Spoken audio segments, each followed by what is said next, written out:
Hi, today we are talking about abstract art. So we're starting a whole new unit, and we're going to be looking at the difference between realistic and abstract art.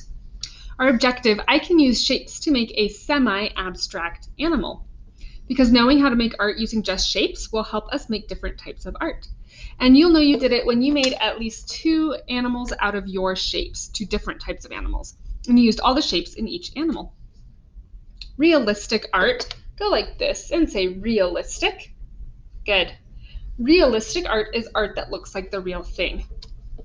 Semi-abstract art, follow along. Semi-abstract is art that kind of looks like the real thing. And abstract is art that does not look like the real thing. Here we go. Realistic, we have our 2 straight lines. Semi-abstract, our lines start to blur. And abstract, our lines are crazy. Realistic Bird Paintings by John James Audubon. Pause and look and see all of the different details you can find. Let's look at another realistic artwork. So what do you see? And I already gave it away. Is this painting abstract or realistic? How do you know?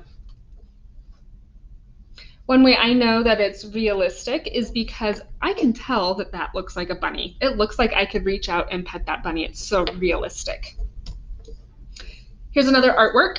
What do you see? Why did the artist put a bird on the cat's forehead? And how do you know that this is a cat and a bird? Even though it's not realistic, how do you know? Pause and talk with someone. Did you talk about how it's made out of shapes, but it still has eyes, a nose, the bird still has a beak? Different ways to know that it's semi-abstract, so it kind of looks like the real thing. Compare and contrast. Spend a few minutes comparing and contrasting these 2 artworks and then come back. When you make your own animals today, you can use some of these animals as inspiration if you want. And here are some examples of different semi-abstract shape animals that other people have made. You can see down here is my dinosaur. Looks kind of like a T-Rex, but doesn't have any arms. Some other different animals to give you inspiration. But remember, you are making your own animals as well. Do not just copy the examples.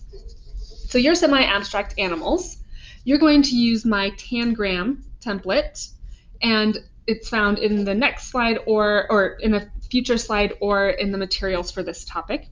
You need to have at least 2 different animals. Don't just copy the examples, they need to be your own animals.